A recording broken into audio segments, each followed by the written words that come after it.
رضا ظریف، لیریک آریان داوودی، کنت رکورد.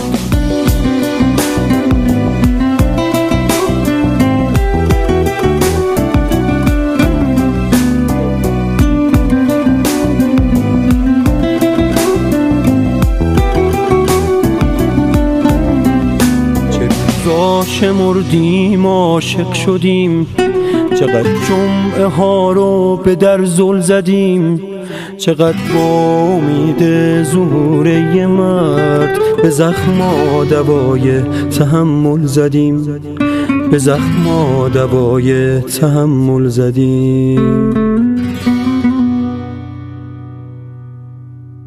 کبوتر نبودیم اما زمین برامون قفس شد تو این انتظار، همه سهممون مهر و سجاده و شب و عشق و شیرین ترین انتظار، شب و عشق و شیرین ترین انتظار.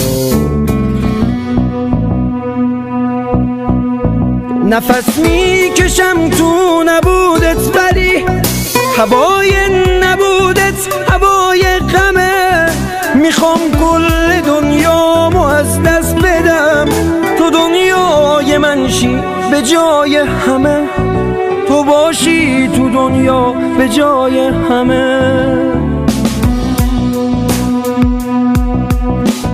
و این که تبون لرز این انتظار منو زج میده، منو میکشه، دلم عصر جمعه میونه غما، به امید روز ظهورت خوشه، به امید روز ظهورت خوشه.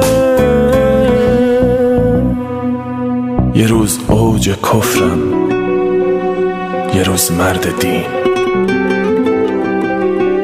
یه روز اوج کفرم، یه روز مرد دین، دلم پشت ابرا، پاهام رو زمین، تو اوج امیدواری دلتنگتم، مریضم تب و لرز میگن به این،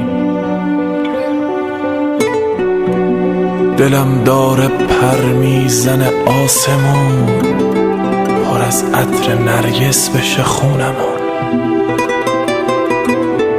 دلم تنگ روی گل نرگسه، دلم تنگ صاحب زمین و زمان، دلم تنگ صاحب زمین و زمان.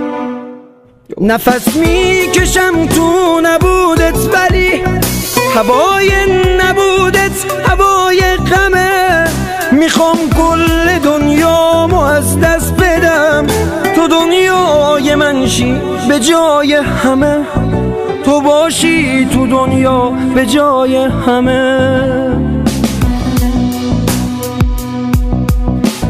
و این که تبون لرز